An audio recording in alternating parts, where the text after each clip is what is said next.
Saint Jerome was born around 342 AD.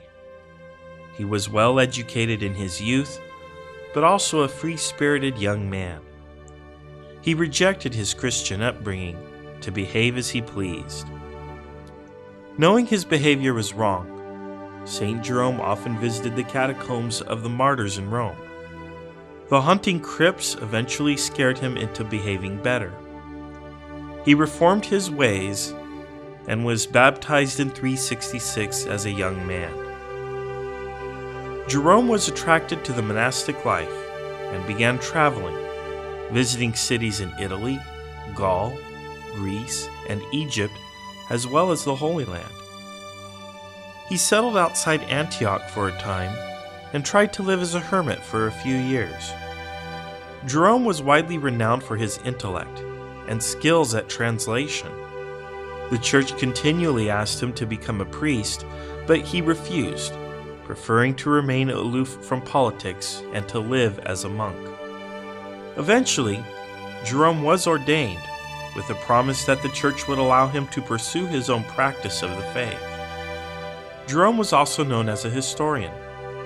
He visited Rome in 382, and Pope Damasus forced him to stay and serve as a secretary. The Pope set him to work on translating the Bible into Latin. After Pope Damasus died, Jerome was free to return to the Holy Land, but he continued working on the Bible. Several holy people assisted him, including St. Paula, who served as an aide and a friend and helped him establish a monastery in Bethlehem. Jerome wrote letters arguing details of the faith. He corresponded with several people who would later become saints themselves.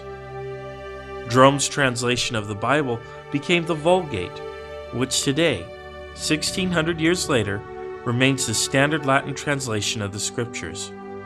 He once remarked that ignorance of Scripture is ignorance of Christ.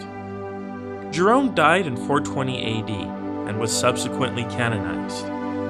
Saint Jerome is often depicted with a lion and sometimes an owl. His feast day is September 30th, and he is the patron saint of archaeologists, Bible scholars, librarians, students, and translators. To learn more about Saint Jerome, visit Catholic.org, and if he inspires you or someone you know, shop for his items by clicking on the CatholicShopping.com link below for a one-of-a-kind shopping experience. And don't forget to subscribe to our channel and tell us how much you love our videos in the comments.